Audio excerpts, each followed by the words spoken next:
Few more days. We're almost there. Almost. Dave can't sleep this week. I'm excited. Hey, we're almost at training camp. It's almost football season. It's time to be excited, Roob. I get excited when we're actually on the field watching football players practice. Won't be long. I'll be excited. It won't be long. Fair enough. This is the Eagle Eye Podcast. He's Ruben Frank. I'm Dave Zangaro. We're going to do our best to try to get you guys ready for next week on this episode. And a lot of the things we'll be looking for when we are boots on the ground watching practice next week. So we're going to go through some offensive players. We're going to have our eye on some defensive players. We'll have our eye on some veterans on the roster bubble. And then finally, maybe my favorite thing we do every year, some candidates to be the training camp darling of 2023. James Darling. Not candidates to be James Darling. There's only one. But we'll start off with the offensive players to watch. And these aren't necessarily the star players. Because, look, we know we're going to watch Jalen Hurts and A.J. Brown. And, we know that those guys are going to get our attention. These are some other players that, for various reasons, we'll be keeping an eye on. And these are in no particular order. We'll just go down the list, and I figure we can talk about each guy a little bit. And the first two, to me, kind of should be lumped together, Cam Jurgens and Tyler Steen. That's the most exciting battle of camp, but also two players playing a different position. Right. And, I think we'll have a pretty good idea as we get into camp how that's shaping up. Once they're out there doing one-on-ones, you can't hide anywhere. God, I love one-on-ones. Here we go. They're probably my favorite drill as well. In fact, one-on-ones in anything, whether it's receivers and corners, but one-on-ones with linemen is it's always a highlight at training camp. You're not getting help. You're not hiding anywhere. If you mess up, everybody sees it. There's a ton of trash talking. It's intense. It's physical, and you can tell pretty quickly who's struggling in those drills. I remember watching Cam last year being pretty impressed because he's pretty slight, but that was where we really got a sense of, he understands leverage, and that matters when you're facing guys who are a lot bigger than you and stronger. Yeah. Maybe not stronger, but bigger. Yeah. It's fun. One fun thing about one-on-ones is, the coaches get into it too. Mm-hmm. They'll run out, as a rep is ending, they'll run out and either scream at their guy or high five them, or, it's pretty spirited stuff. Yeah. And look, the one, we're on the first two guys. I'm off the track a little bit, but for as much talk as there is about Nick Sirianni's training camp practices and how light they are and how short they are and all this stuff, they're competitive. Yeah. They really are. He has all these competitive periods, whether they're one-on-ones, even he has more ones versus ones than any coach I've ever covered. Normally it's you break it up a little bit and you get the ones go against the twos and on down the line just to change it up. It is their best players against their best players every single day, almost every rep. So from that perspective, yes, practices aren't long, but they are really competitive. Yeah, I agree. And that's something I tried to, a lot of radio interviews, they'd be like, they never practice. They don't get after it. They do. And do they go 3 hours? No, but the time they're out there it gets pretty. They utilize their time. Yeah, they do. When Andy Reid was coaching here, they had about 3 times or 4 times during training camp. They called it move the ball, and it was ones versus ones, live, 11 on 11, down in distance, referees. It was the closest thing to football, to an actual game. It was a scrimmage, and man, that was the best because they were. It was always full pads, tackling to the ground. It was football, and so you'd have. Guys would really show up and they would really help themselves in that drill because, that was, and they only did it 3 or 4 times. And of course they were in Lehigh for 6 weeks. But when they did a move the ball period, man, it was awesome. Yeah, Nick will do some move the ball, but it's never live. Right. Tackle. It'll be. Right. Which is fine. Yeah. But that was fine too. That was fun. Yeah. All right, next one on my list, Olamide Zaccheaus. I'm looking forward to watching him. I've seen him a little bit on tape, but like getting your eyes on a guy because he's not very big, but I think he has some explosion, and he's one of the few new additions on that offensive side of the ball. Yeah, that's a good point. I mean, most of the new guys are defensive players, and he's a Philly guy, another St. Joe's Prep guy, and I think we talked last week or Tuesday about Josh Sweat, how he's gotten better every year. Zaccheaus has gotten better every year, or got better every year in Atlanta, at least. I don't know if his numbers, I don't know if he's going to catch 500 yards this year, but yeah, he's a legit receiver. And I don't think I watched a whole lot of Falcons games last year. I didn't know much about him when they signed him, but definitely looking forward to seeing him. But he's like 5'8". I mean, he's like 5'8", 185. Yeah, and we talked about it on our episode where we went through camp battles. He's obviously slot size, but he played outside at Atlanta a lot last year. So I'm curious to see how the Eagles use him. Is he only going to be a slot player, or is he gonna get some first team reps ever in the slot, or is he going to be second team slot? Is he going to play outside at times? I'm curious to see how they line him up, and then I want to watch him play. Yeah, I mean he's been productive. I mean, he was productive at Virginia his last couple of years. He's been productive everywhere he's been. And he probably shouldn't be with his size, but he'll be fun to watch. I have 3 running backs on my list. That's fair. And all 3 of them are basically new. I mean, Trey Sermon was here last year, but we didn't get to see him in training camp. And then Rashad Penny and DeAndre Swift. I want to see these guys up close and personal. I want to see if Rashad Penny can stay healthy. I want to see how they utilize DeAndre Swift. Are they running him on screens? Are they getting him out on wheel routes? Like, is he lining up in the slot at times? I noticed a rep in OTAs where they lined him up in the slot. I think there's going to be some opportunity for him to do that too. Yeah, that's really interesting. I think the screen, I feel like this offense has underutilized the screen. I kind of agree with that, especially with how athletic they've been on their offensive line. Yeah. They had some success with it. Miles' rookie year, wheel routes, a lot of wheel routes. But the screen is something with these linemen. It should be money. You should be able to get 8 yards every time, 8 to 12 yards. So we'll see if maybe it's something we see more of with DeAndre. Out of all those running backs, I mean, to me, Rashad Penny is the most intriguing. I'm curious, like, what steps they'll take, if any, to try to reduce his chances of getting hurt in camp. Will he get days off? Will he get limited reps? Will he have a red jersey on? It's a weird thing with him because it's not like he's old. It's not like he has like one issue that it's not like he has a bad knee. It's like when Jay Ajayi was here, it's like, yeah, he's got a bad knee and you got to worry about that knee, that one thing. It's like, it's been all these different injuries with Rashad Penny. So I don't know if you can really limit him in practice like that. No, I don't think so either. I think it was Anthony Toney, the old Eagles fullback, who once said, I'm not injury prone. I just get hurt all the time. No, you can't protect him. You got to see, look, I mean, it's a physical game and you got to get him ready for the season, but I'm fascinated by the player and the skill set, and the ceiling is incredible. Really, really looking forward to seeing him in camp. Are you curious about Trey Sermon too? Yeah. Or has that waned a little bit after they added Swift and Penny? A little bit. Because, I mean, there was a point where we thought he might be really in the mix. Mm-hmm. And we'll see what happens. I mean, we'll see how it plays out. And you never know. But, I think Trey Sermon's okay. He might be really good. But I know that Rashad Penny has some elite skills, elite traits. So that's who I want to see. Okay. Next on my list is Tanner McKee. Rookie quarterback, big arm, big guy.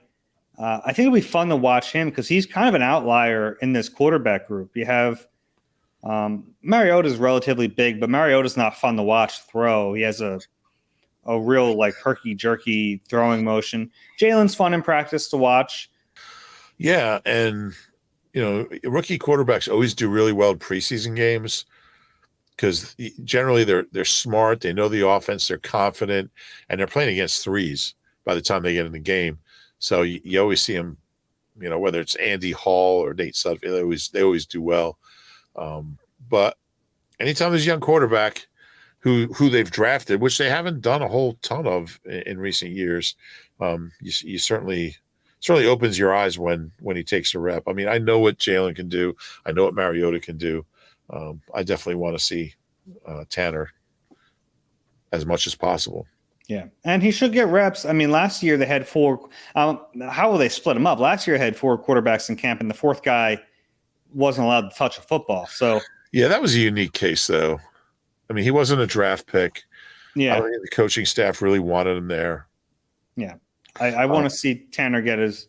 I hope they split those third team reps. And look, sometimes the third team doesn't even get like they'll kind of cycle over the third team. They'll go 1s, 2s, and then back to 1s. At sure, but I think this is, excuse me. I think McKee's completely different than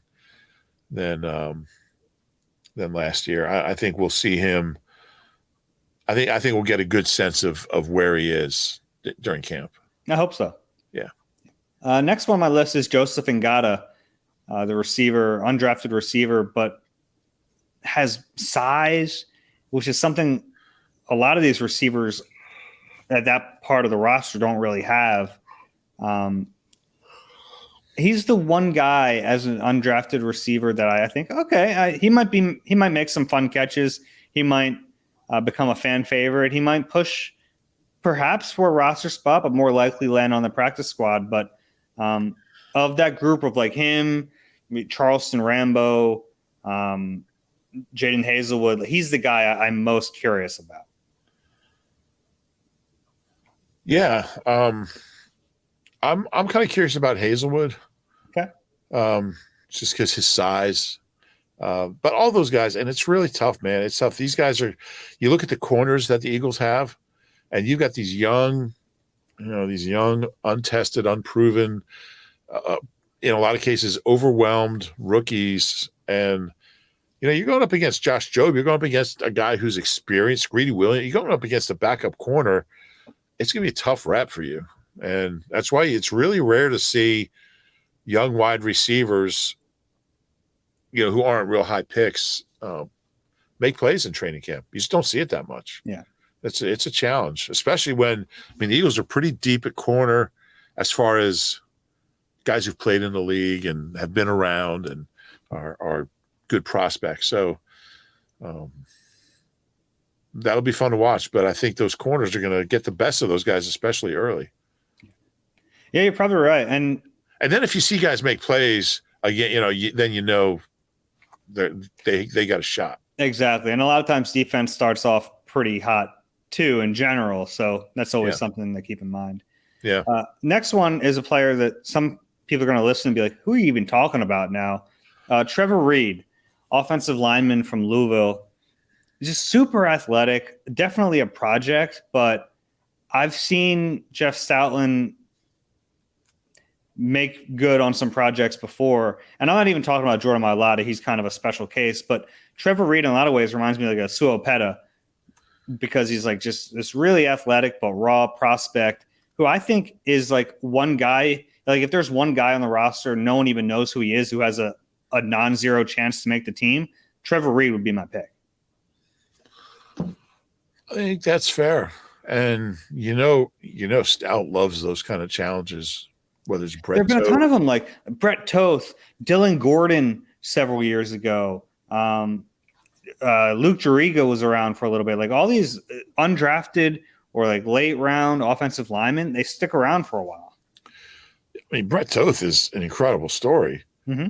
A guy who I remember I figured out how many times he pass blocked at Army. It was like 13 reps his whole career or something.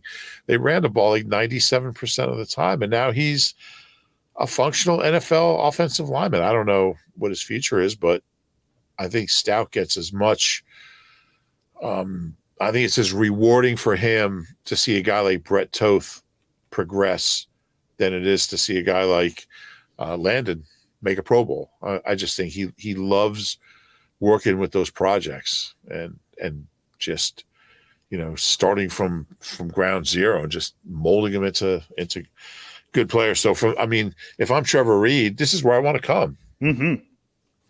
Yeah, absolutely. Yeah.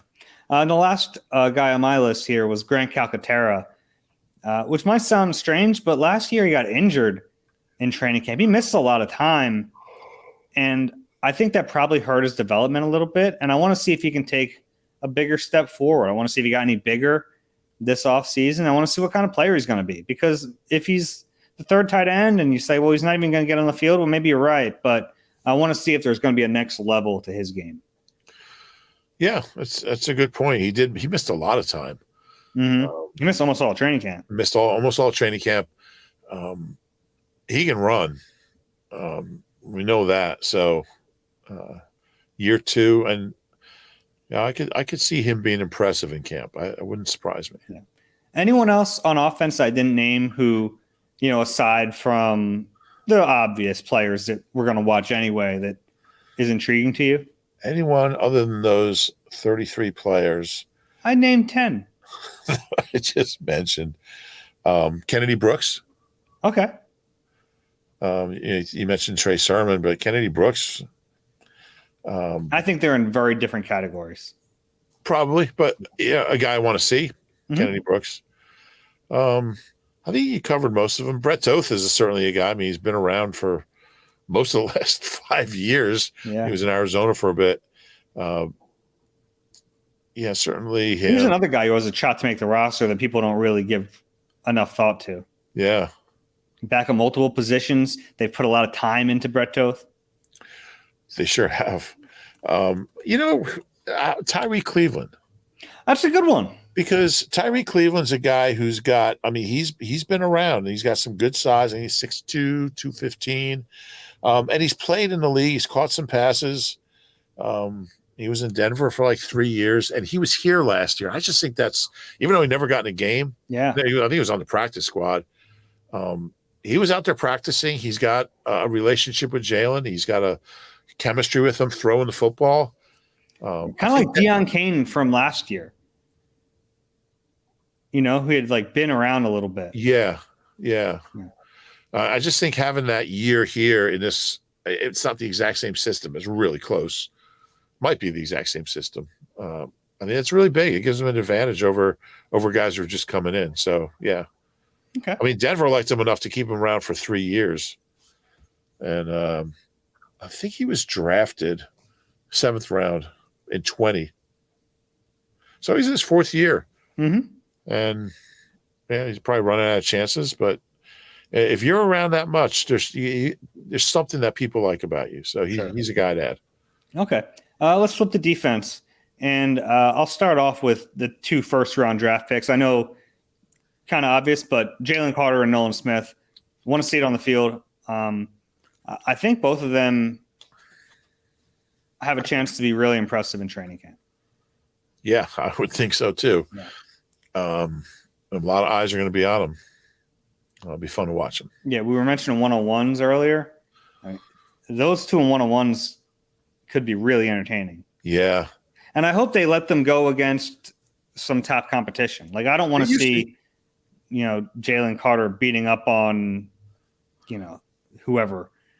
I'd like to see him get some reps against Landon Dickerson. I think he will. They usually mix it up. Yeah. Who they work against.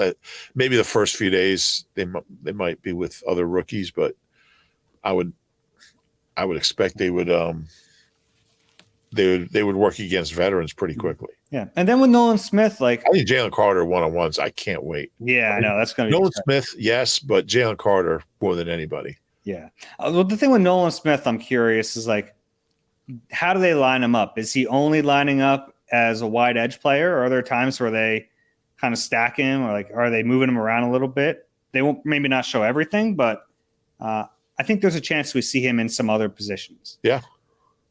And that'd be a way to get him on the field too. Yep. The next one is a guy you actually wrote about recently, Ben Van Sumeren, rookie undrafted linebacker who is just like crazy athletic. I talked about Trevor Reed on offense. Like Ben Sumeren's kind of that on defense, just a really high ceiling but raw prospect. Linebacker's a tough position to learn to play, but man, if he could ever figure it out, I don't know if it's going to happen here for him, but Right. A lot of talent athletically. Yeah, I mean, his pro day numbers, I wasn't even going to write about him. I was just looking at his pro day. I was like, I got to write about this guy. Mm-hmm. I mean, he was a running back when he started. He went from Michigan to Michigan State. No, Yep. Yeah, Michigan to Michigan State. He was a running back at Michigan. Mm-hmm. And he barely played linebacker his first year at Michigan State. So he really has 1 year. And he had another year of eligibility, and it might have made sense for him to – I mean, I would think if he had stayed and played another year, he would have been drafted if he had a good year, probably, I would think. So, interesting guy. Certainly numbers are off the charts, but pro day numbers to being an effective linebacker is a big jump. Yeah. So the traits make him intriguing to watch. Sure. And I have two other linebackers on the list, Nakobe Dean and Christian Ellis. Nakobe Dean might seem obvious, but like, especially because we mentioned this on a previous pod, I didn't think he really stood out in his rookie training camp. And now he's in this really important position as the Mike linebacker of this defense. Still bullish on Nakobe Dean for what it's worth. I'll put my name on that. I still think he can be a really good player, but time to show it. Yeah. They are counting on him heavily.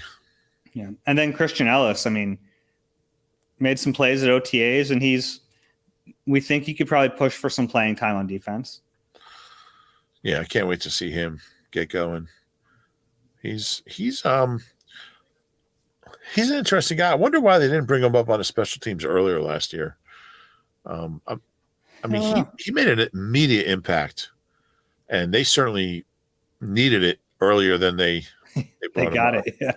I mean, it's tough to make a move like that, but he was impressive. He's been impressive since he got here. Every opportunity he gets, whether it's special teams or at practice, whatever it is, he's an interesting guy. I think he's still a long shot, but way less of a long shot than he was a month ago. A long shot to make the team even. Oh, really? Okay. I mean, I just think there's going to be some changes at that position. I don't know what they're thinking. I don't know if they even see him as a legitimate prospect, although the fact that they kept him around all year says they do. Mm-hmm. But I mean, if they add a couple guys, a couple backers, who knows how that position will shape up. Yep. Next on the list, Jordan Davis. Year 2 is a big year for him. It's, it's just going to be huge for him. So want to see how he looks physically, want to see how they use him, want to see how he looks next to Jalen Carter. Still a lot of questions about this guy, and I thought he did some good things in his rookie year. I didn't think it was this awful rookie season, but it wasn't great either. So going to be a big season for him. Yeah, I'm with you. And people are calling him a bust. He's not a bust. I mean, at worst, he's a functional, solid, rotational interior lineman. But when you draft him where you draft him, then you want more than that. Yeah. And that's what this year is all about. I thought he was okay last year, especially before he got hurt. I just realized half your list is from Georgia. Well, I mean, half their defense is from Georgia. That's not me. It's fair. I'm not the one with the Georgia bias. It's Howie. Next one is a little foreshadowing here. Keely Ringo, super athletic and big. And where is he, though? Like, where is he in his development? Is he ready to be a legitimate backup, or is he kind of still in the developmental phase? I don't know. I want to see it. Yeah, there's no way to know yet. With him and the next guy you're going to mention. Sidney Brown, sure. No way to know where they are, but we'll know at the end of August, that's for sure. Yeah, Sidney Brown, they love him. They've been talking up this kid since they drafted him. How will they cycle him in? Will they cycle him in to the first team, or is it just going to be Edmonds and Reed Blankenship out there? I don't know the answer to that. Will they have him in the post? They're going to need to at times. So, looking forward to seeing Sidney Brown. And then Terrell Edmonds, I just mentioned, watched him play, but let's see him in this defense. Let's see if he's only used at the line of scrimmage. Let's see if they have him on the field in like a dime package. Will they go 3 safeties ever in training camp? Like, let's see what they do with him. Yeah, and again, what they do in camp, I mean, they're going to do things in the regular season they don't do at camp. So true, but it's our only chance to see this defense. Right. Yeah. I mean, the safety position is probably the most interesting to me. Is like linebacker. I think they're going to add pieces, but I think it's safety, and they could add pieces of safety certainly. But I think there are guys there that could be good enough to start. Yeah. I don't hate what they have at safety. Yeah, I mean, we don't really know for dang sure what Blankenship is. We think we know. We have we know what he did in 4.5 games, but still, how many guys have, start their career 4.5 great games and, maybe they settle in and become mediocre. We just don't know. I don't think that's going to happen, but I don't think 4.5 games is enough to be sure about anybody. Mm-hmm. So it's not a statement on Reed Blankenship. It's just, and Edmonds is, like we've said, I mean, he's okay, but I don't know if he's a special player, and they have no commitment to him, and they want Sidney Brown out there, and he's going to get every opportunity to win that job. It's going to be fun. I look at safety as different than linebacker because I think the starters are here. I mean, the starters might be here on linebacker, but they might not be. Yeah. The last guy on my list is Zach McPherson. And it's really because we saw him play nickel in OTAs, and I'm wondering if that's going to continue in training camp. And I want to see if he's a legitimate option there because Josiah Scott wasn't great last year. And let's face it, with Devontae Maddox's injury history, that's a pretty important position, the backup nickel. Yeah, it is. It is. They have a nickels coach now too, which is fun. Yeah, that's new. That tells you how important they think the position is. Mm-hmm. And how different it is. It's a different spot. So it's not a given that Zach McPherson will be able to slide in there.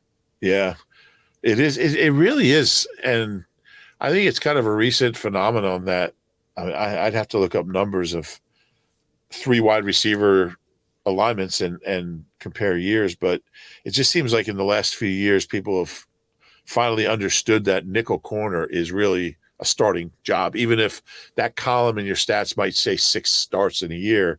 The pay scale hasn't caught up yet. It has not. It needs to. The snap count has. Mm-hmm. The snap count has, because you're the nickel. You're out there, 45, 50 snaps sometimes. Anyone I missed? I would add Josh Jobe, who we mentioned earlier. Kayvon Wallace is a guy I'm pretty interested in just because I find him a very resilient player. He's had a lot of ups and downs in his career. And just one of those guys he's still here. It's like, they'll be like, wow, Kayvon's still here. There'll be a lot of that at camp. Mm-hmm. And he plays a position where there's some unknowns, and you can make the same statement about Davion, who was drafted a round earlier than him in the same year. And he plays a position where there's more question marks.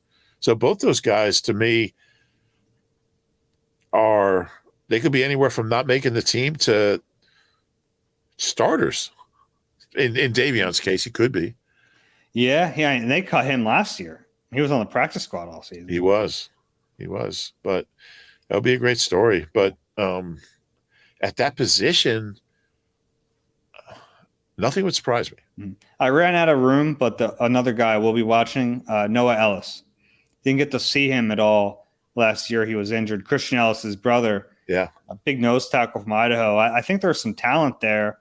And at the nose tackle position, they don't really have a backup nose. I mean, last year they kind of rotated Linval and Jordan Davis at the end of the year, but they don't really have that guy. Maybe it's Marlon Tuipulotu. We saw how that went in that Houston game. So I think Noah Ellis is kind of intriguing too. He's big, dude. Yeah, he's huge. Yeah, he's huge. Football family.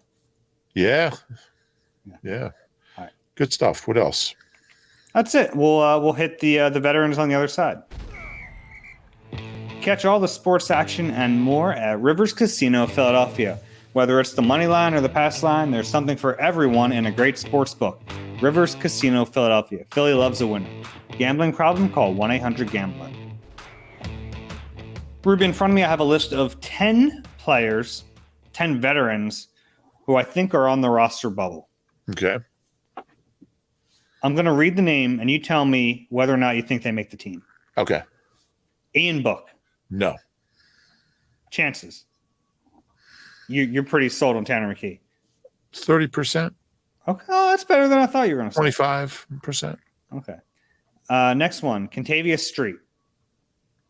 Kind of the forgotten signing. Yeah. It's just it's a pretty full position group right now. Yeah. Interesting. I'm going to say no.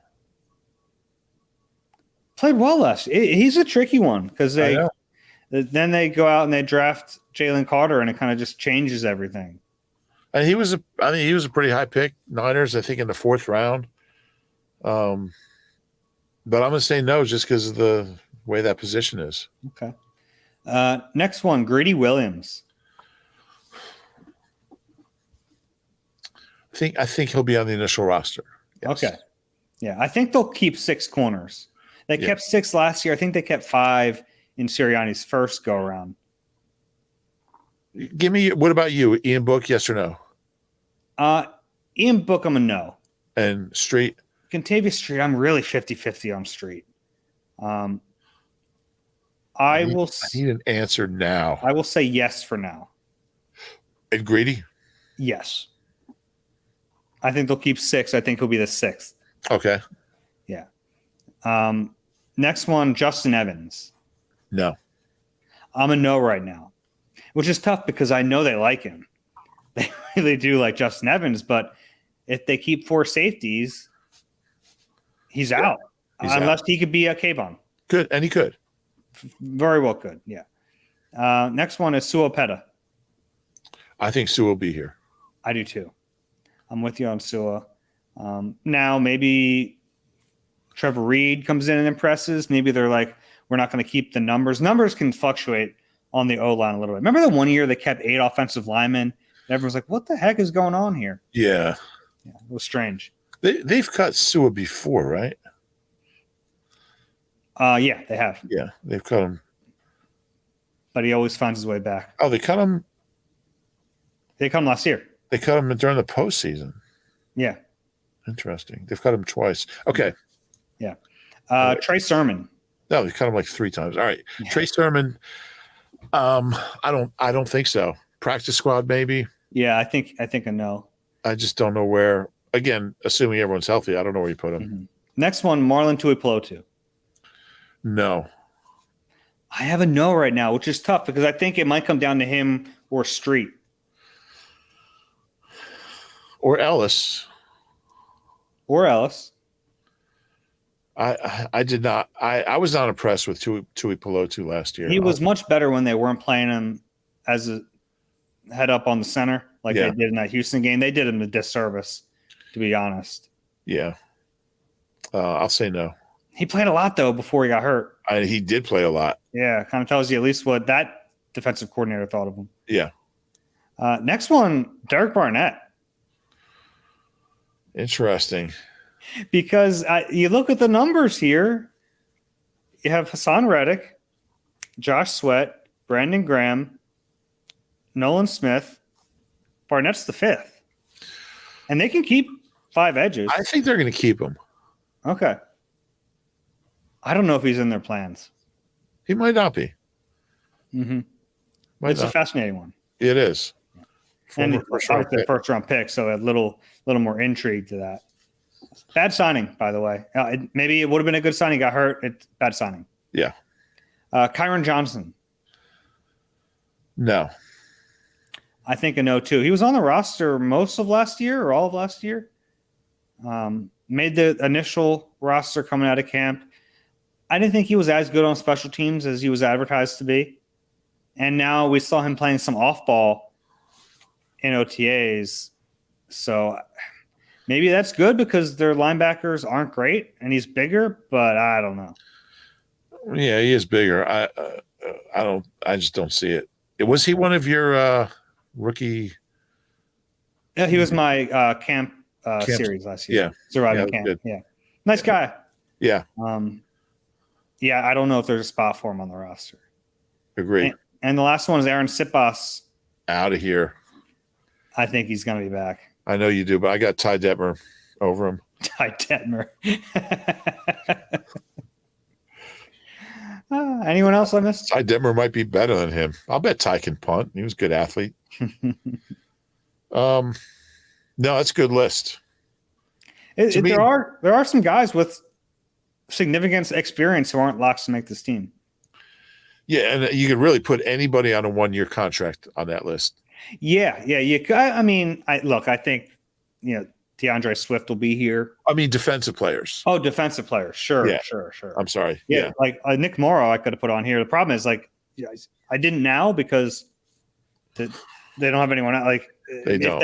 I could put him here and say, yeah, if they sign someone or they draft someone, he's expendable. Maybe I'll do that before I write this. Maybe I'll put him on here. I didn't do it for that reason, but I think he deserves a spot on here. Yeah, he does. Okay. Out of this whole list, I think for me the most interesting, fascinating one is going to be Derek Barnett. This guy was a first-round pick once upon a time. He's had a disappointing career. He hasn't been awful. He had 2.5 sacks his last full season. Yeah. That's pretty awful for a first-round pick. Yeah, I'm snaps. I'm not saying for a first-round pick. But I think he's an NFL player. I think he'll be somewhere this year playing. He'll be somewhere. Yeah. He'll be somewhere. Yeah. Interesting one. Mm-hmm.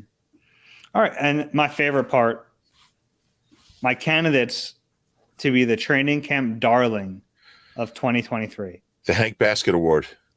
There's a lot of guys you could name that award after. You did that story. You did the top 10. Mm-hmm. That was fun. You remember some of the other guys on that list? Paul Turner.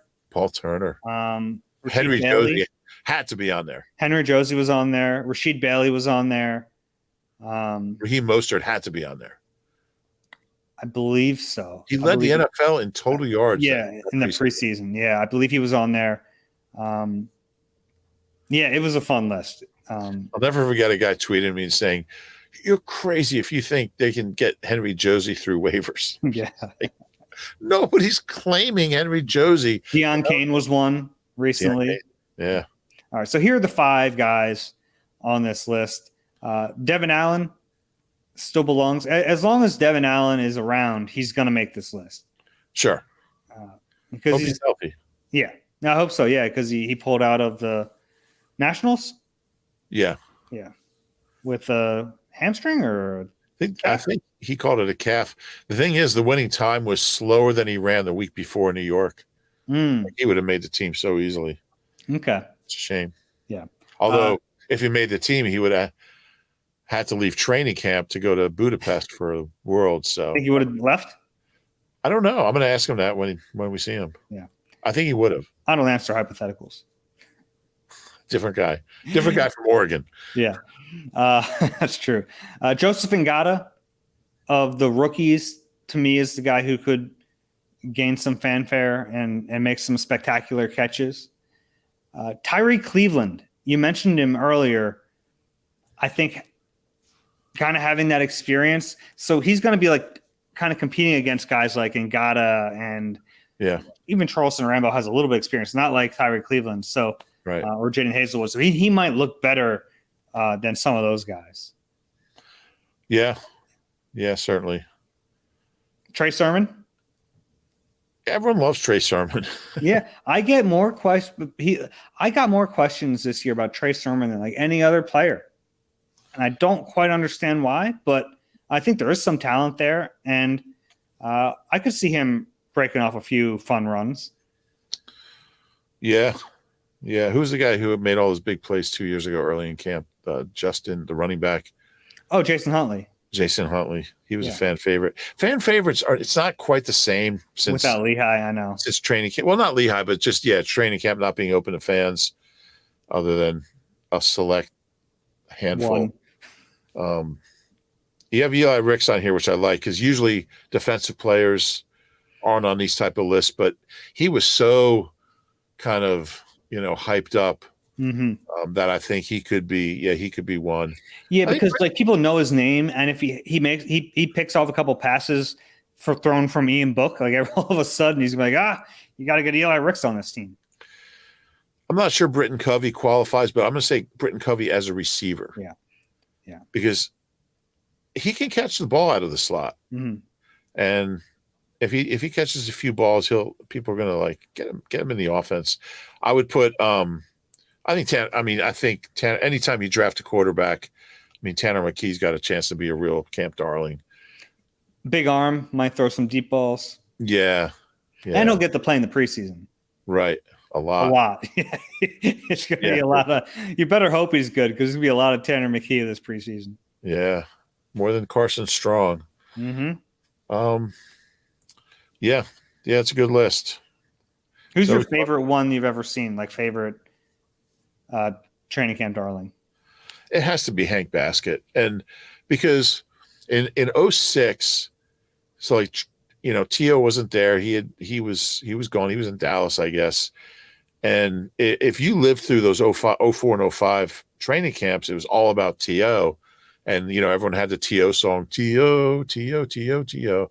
And I'll never forget 2006, and I don't know if it was Jeff Garcia or Donovan throwing a pass over the middle, and Hank Baskett lays out completely horizontally, sticks out his right hand, one hands it, brings it in, catches it for like a 24-yard gain.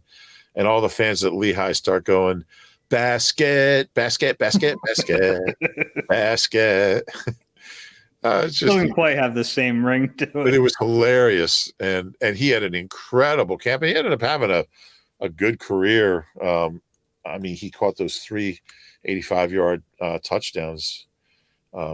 He played 5 years, and I don't know. He did some reality show after that. I don't know.